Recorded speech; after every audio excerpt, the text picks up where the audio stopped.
Restoring Men in History. Excellent interview. Whitney, Webb, Glenn Beck. Glenn Beck called this his greatest interview ever. That's pretty big. He's been in the business a long time. It's on Freedom. We pulled the best clips from this hour, 23-minute interview on freedom. And the ones I think we need to be aware of for you men to build businesses, choose the car you want to drive, and live your life in the way you want to, and raise your standard of living and protect against inflation. So first, let's read this quote.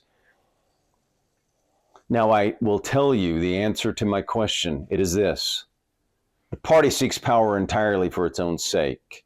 We are not interested in the good of others. We are interested solely in power, pure power. We've talked about that a lot in 1984, George Orwell. There are certain factions of people and individuals that want power over you and to control you. And we're going to go through these clips so you can be aware to protect yourself and so you can pass on the information to others. If you like our message, please like, comment, and subscribe. So clip one. Why should the regular person care about this kind of corruption? In just talking about Epstein, the financial crimes there are very significant and are just sort of a microcosm of what has basically been the looting of the American public for decades. You look at people like Catherine Austin Fitts and Mark Skidmore, who have calculated about $21 trillion of U.S. taxpayer money that's just gone missing from the House of Urban Development and the Department of Defense. Right. It's probably more than that. Where is it being... Where'd it go? Where'd it go? Yeah. Who took it? I remember. And it's still happening. And now we're having the standard of life in the U.S. being degraded. Inflation's increasing. The squeeze is on thanks to manufactured food and energy crises. And I think a lot of the stuff we're seeing being built for us, people are currently perhaps unwilling to accept. But when they're cold and hungry and desperate, you're exactly right. I think that some people will be more willing. You're not improving my mood much. Well, it's we have to understand what we're facing in order to, solve it, right? And why should the regular person care about this? So this is a good point. We just told you. If you want to be able to continue to build businesses or live your life or do whatever it is you want, you need to understand this. Standard of living. Is it going up or down? What has your standard of living lately been doing? And how has the government impeded your standard of living? $35 trillion impedes your standard of living, gives you less purchasing power, creates inflation, and that's government-created inflation, degrading your life. A government's way to make you think twice about having children, right? Only for them, not for you. An effective way to keep you off the roads from traveling. A way to say the debt's too high, we can fix it with digital currency, right? Yeah, who would trust the government? We created the problem, now we'll fix it with central bank digital currency. No, thank you. Anyone that would believe the federal government by this point, after what happened, you saw it, and you lived through it during COVID, and you can read it in the pages of history. I'm not sure why. Manufactured food and energy crisis. Now, we shouldn't have an energy crisis in America at all. Energy prices should be much, much lower. That's a key to standard of living. When your energy prices go lower, you live better, your standard of living increases. Create the problem, be the savior. Big government, be the savior. Government creates a problem, then they try to be the savior. For our freedom, we need to restore the Constitution and Bill of Rights. Taking hope away from individuals that you can have a better life one day. That's an effective tool of totalitarians. Make you hopeless so that you don't try to build a business. Love, faith, hope. Take away your hope. Take away your love for things. Create fear and hatred. Divide people. Instead of creating love, create what? Hate. But many people need hope and that they can pursue their happiness. Choices, so you can own a home one day. It used to be the American dream. Own a home. You can own a home if you want. You don't have to own a home, but we want you to have the choice. That one day you will live a better life. And not always struggle. That you can have a good idea, execute it, and live well above your means. We don't need universal income. Men need a purpose. And we want you to have a larger purpose. We always believe men need a purpose and a larger purpose than themselves. A goal to pursue. Now, she says, cold, hungry, desperate people, what? People will have to eat, and we've talked about this, and we understand it. You've got to eat, you've got to feed your family. So that's how they do this compliance thing. The time to stand peacefully is now. The time to prepare for it is now. And here's the point. We have to know what we're facing to be able to deal with it and prepare for it lawfully and peacefully. Control. Never forget that. They want control over you. Let's still go to clip 2. It's terrifying. It's crazy. There's a lot of words for it, but ultimately it has to be stopped. And unfortunately, COVID has set this precedent where it can be mandatory, or where you can lose your livelihood, where you can, not be able to travel. You can basically be placed under house arrest unless you agree to it. If you don't, in the grand scheme of where we've all been upgraded, we're all part of the internet. Upgraded. Yeah, I know. I don't think that's the intention. That's how they're selling it to people. If you look at this, for example, the British Eugenics Society, where a lot of this came from, you look at someone like H.G. Wells, best known as a science fiction writer, but also a avowed eugenicist. He predicted that in 100 to 200 years, there would be 2 human races. There would be the upgraded, augmented elite who were intellectual and attractive and, were the ones that did everything. And then a dwarf-like, troll-like, squat underclass that eats bugs. And, for people that have been paying attention, it seems like, they're selling this as one way. It's all going to be a utopian thing if we all upgrade. That's how it's being framed, right? But if you look at how these people think, they don't want that. They're looking at feudalism and how do you create a class of slaves that cannot even cognitively rebel ever again. It is why, these teachers' unions said, we care about, minorities and everything else. They did more damage to a whole generation of minorities more than they did white kids. But they put kids in general into the gears of the machine. I live in South America. The lockdowns there were brutal. Everyone was under house arrest, basically. You were only allowed out of your house twice a week with papers that you had to show to police. Each paper was good for roughly 3 hours. And my daughter goes to daycare. She's 4, and she was thankfully, shielded from a lot of this and was able to have interaction and stuff. But a lot of kids weren't. And a lot of kids her age and younger are nonverbal. They scream, instead of talking. Mm-hmm. It's devastating.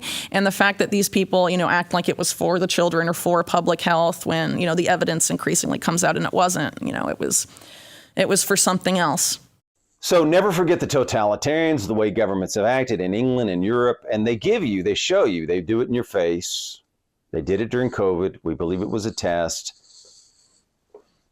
of some factions' plans of what they want to see forever. Not just 2 weeks to slow the curve, forever, right? Can't associate with people. We have a First Amendment that protects our association with people, that protects your right to build friendships and meet them when you want, on your time, how you want to do it, and you can drive there in the car of your choice, not an electric car, a big gas V8. So the government seemed to have been breaking the First Amendment all through these times. They broke it with the Alien Sedition Act. This is historical. They've done it over and over. Mockingbird, we can go into other cases. The point is they've done it. They've broken the First Amendment. Twitter files, go into the court cases. You can look those up. We've got videos on the court cases. Cutting off your opportunities, your friendships, your association.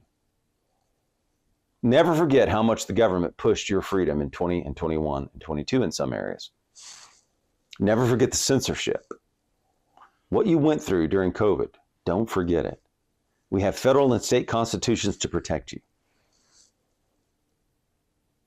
Your freedom to go to church, if you wish to go to church, your freedom to associate with others, your freedom to go to a club, your freedom to go to a men's club. Look what the government did to their own people that they're supposed to be serving. Declaration of Independence was written what? To secure these rights, right? And then we have a Bill of Rights to restrain the federal government and protect your rights. Unalienable. England, Australia, look what happened there. She goes into the British Eugenics Society, same people over and over. She goes through this history. I've read part of her book. It's rather long, where she ties crime to government. Rockefeller, she talks about it. We read the document on the Rockefeller Foundation in 2020 spring to go through the group, what was going to happen, what the plan was. So she talks about what he predicted 100 to 200 years ago. Usually they say it, they write it down. Two human races, elites and dwarfs, and ones that will what? Eat bugs. And who's been pushing bugs? Movie stars, right? They have their ambassadors, their celebrities. They push this. They have their propaganda machines, their bad indoctrination propaganda machines. Less freedom for you. They eat what they want, meat and everything else. You get to eat bugs. Utopian thing, but we know utopia is not here.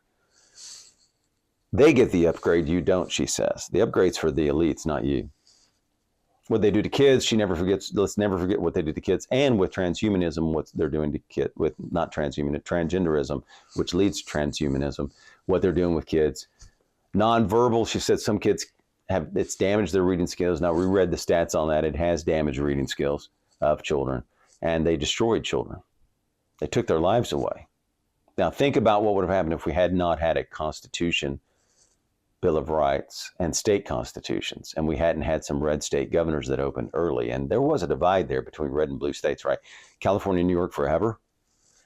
Texas, Tennessee, Georgia, South Carolina, Mississippi, Florida earlier. So there was a divide in red and blue states. But look how many people were involved at all levels of government. Let's go to clip 3. Unfortunately, you look at the World Economic Forum, a lot of the banks are very involved. And when you are in bed with the banks and the banks are in bed with you, it's very hard to go against that in today's world. And, they're making it even harder on the little people in Canada that protested with the trucker protest. They were deplatformed, not from social media, but from the financial system. And I think that's going to become increasingly common. It's already happening to a lot of people that I work with, taken off of PayPal, having trouble with their banks, Venmo. I mean, Sure. And I think that's going to, become increasingly commonplace, and that's how they're going to try and force compliance. And, a big part of this, you have the move towards a central bank digital currency and all of that at the same time, which is programmable money. The state decides whether you save or you spend. They decide what you can and can't buy and all this stuff. And all the central banks, even on the, in places like Russia, where Vladimir Putin talks a good game about nationalism and protecting our culture, they're going full steam ahead with that too. It's the way you control a population. Yeah. And I think all these governments are really interested right now in domestic control. So you remember what happened to the truckers? They debanked them, right? So imagine just not having access to your money one day. They've done it in Canada. They've done it in other places. Nigel Farage, right, in England. So this has happened over and over. It's happened here in America. CBDC, who would trust that? Who would trust the federal government with more money? 35 trillion and counting. And they're completely way beyond irresponsible.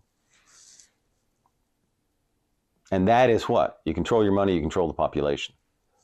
And that's a goal of a lot of these people at the highest levels, to control you, to take away your freedom. Domestic control, right? And if we remember correctly, our Constitution, Bill of Rights, most of the powers were to remain in the states and with the people, 10th Amendment.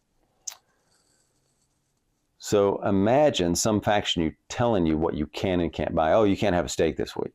Just eat the bugs. Can't go to watch this particular movie. We've got the movies we want you to watch that inculcates Marxism and control for the totalitarian society. Can't read 1984 Brave New World. Those are bad books for you. So imagine that they pick out what you read, watch, they censor you, they watch you all the time, they surveil you. All right, let's go to clip 4. They basically say that in order to be competitive in artificial intelligence and secure economic and military hegemony for the United States, we have to go beyond China in terms of their implementation of surveillance technology, the use of artificial intelligence, moving away from private car ownership, which they refer to as a legacy system, in-person doctor visits, to the AI-powered alternative. This was in 2019, before COVID. COVID comes along. 2 years before that, I talked to the chairman of the board at General Motors, and he told me by 2030, we won't be making cars as you know them today. We'll be making fleets. Yeah, because people it's won't Uber. be having, it's Ubers you rent and you can't control where they go, correct. And they're only going to be in the smart cities. You're not going between cities anymore. No more road trips. No more, you decide, I want to go over here today. I want to drive 3 hours to see my family or whoever, my friends. That's over if these people win. And the National Security Commission on AI was run by Eric Schmidt, former head of Google. One of the co-chair was a top guy that works closely with Schmidt that was at the Department of Defense. And it's the intelligence community, the military, and Silicon Valley. And those are the people increasingly running the show. And they think if we don't go beyond China's surveillance system, its mega city, smart city model, we will fail. And then you have people like Elon Musk coming in and saying, I'm going to take over Twitter for free speech. And then he also says, I want to make Twitter into basically like WeChat, which is, basically a surveillance app to use in China. That's for your finances, your social media, pretty much everything is on that app. They even call it the Everything app. And that's his model. And the parent company of that, Tencent, is one of Tesla's shareholders and, most active advisors. So is that data going to stay, that he's going to get from Twitter, the new Twitter, when it becomes a WeChat equivalent? Where's that going to go? I mean, there's a lot. If you look at, the China connection here, it's, when I was before I wrote the book, I didn't realize the extent of the overlap, but it's very concerning. So this is a plan that would affect your freedom, your ability to build businesses, your ability to drive the car you want, where you want to go, your desire, your choices. They want to put you in electric cars and then, I believe, take you all the way out of cars and put you in a 15-minute prison city. The freedom to drive where you want. It's like an American value to be able to get on the open road with your buddies or by yourself with a cigar or whatever you like, and just drive on the open road around farms. I love to drive around farms in America because America's so beautiful and go for hours and hours. I always did that in LA, just drove around all Sunday afternoon, 4, 5, 6 hours. Freedom of movement. Remember you will own nothing and be happy. They say it, they mean it. Have your own car. It's important. It's important for emergencies. It's important for freedom. It's important to be able to do what you want when you want to do it, not count on an Uber driver, maybe showing up, maybe not showing up, and certainly not in an emergency, right? Because they're not going to be around. If a fire happens to spring up somewhere and you need to get past and they're telling you to stay home, you still need to get out of there, right? Or a natural emergency. Or they tell you to stay home. Imagine if they could cut your car off and say, hey, there's a bad virus out there. You need to stay home for 2 years. They did it. Right? I told you to stay home. 2 weeks to slow the curve. Went way beyond that. Can you imagine being dependent and not having access to a car that can be shut down by the federal government? AI surveillance. Imagine lack of freedom if you're watched every day, everywhere you go, by a camera. She goes into WeChat, their surveillance, and then she ends with people, or she talks about people with a government, and this is a concern. In her book, she talks about the corruption and the tie between organized crime and the government and the agency. So in her book. And then people running our national security that have major ties to China, that's a concern. Clip 5. And the National Security Commission on AI was run by Eric Schmidt, former head of Google. One of the co-chair was a top guy that works closely with Schmidt that was at the Department of Defense. And it's the intelligence community, the military, and Silicon Valley. And those are the people increasingly running the show. And they think if we don't go beyond China's surveillance system, its mega city, smart city model, we will fail. And then you have people like Elon Musk coming in and saying, I'm going to take over Twitter for free speech. And then he also says, I want to make Twitter into basically like WeChat, which is, basically a surveillance app to use in China. That's for your finances, your social media, pretty much everything is on that app. They even call it the Everything app. And that's his model. So she's going into China, and we could handle it in the United States. We could take them off favored nation status if we weren't aiding them, right? We don't have to be in any accords. Their one-child policy has left them behind, and they have a population problem. That's why we can handle them easily and rapidly, if it were not for people in our own government, I believe. It seems like it's our own government holding us back from dealing with China. And in terms of climate change, it's a way to control you, or they would be effectively dealing with China and India, right? They show their hand, right? And they wouldn't be flying jets and telling you to drive an electric car. Again, follow the Constitution, restore the Constitution, eliminate big government. Ways to manufacture control, and you've seen the narratives and the scent and the shutdown on platforms, taking people off, deplatforming people on social media. that don't go with the narrative. Control. Manufacture control. Label it misinformation or disinformation, or just deplatform you, or change the algorithm so no one sees your post. Many ways to do it. But you've seen this, right? You saw probably your friends get cut off, or you got cut off, or somebody. Why? To control that narrative, to push that bad indoctrination and propaganda, to control you. Let's go over to clip 6. The China connection here. It's, when I was writing, before I wrote the book, I didn't realize the extent of the overlap, but it's very concerning. You have people with major conflicts of interest running our national security policy on things like AI that have conflicts of interest with China. And Eric Schmidt just wrote a book with Henry Kissinger, and these guys basically argue in order to avoid a cataclysmic war with China, we have to make good and cooperate with China. And the model for that is basically, the World Economic Forum. I mean, they argue the same thing, global governance and technocracy, following the China model here. And it's very against everything most Americans are accustomed to. But they're, I guess, finding ways to manufacture consent for it, whether the justification's climate change, it's COVID, it's a food and energy crisis that's been manufactured.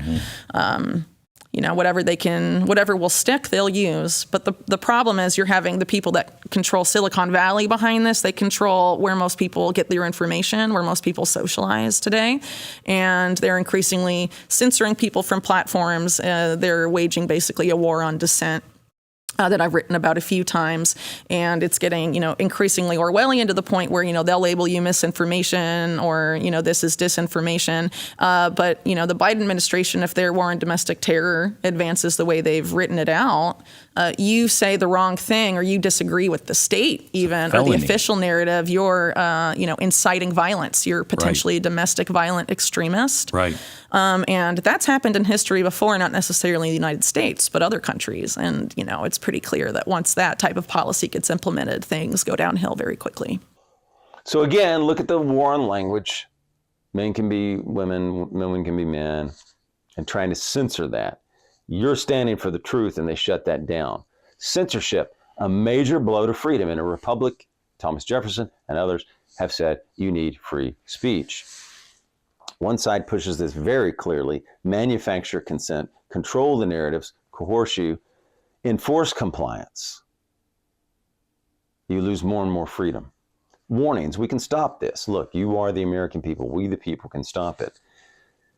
If we are alert to these factions, you need to be able to express your opinions, and you have the First Amendment protecting you that restrains the federal government from interfering in that if you disagree with the federal government.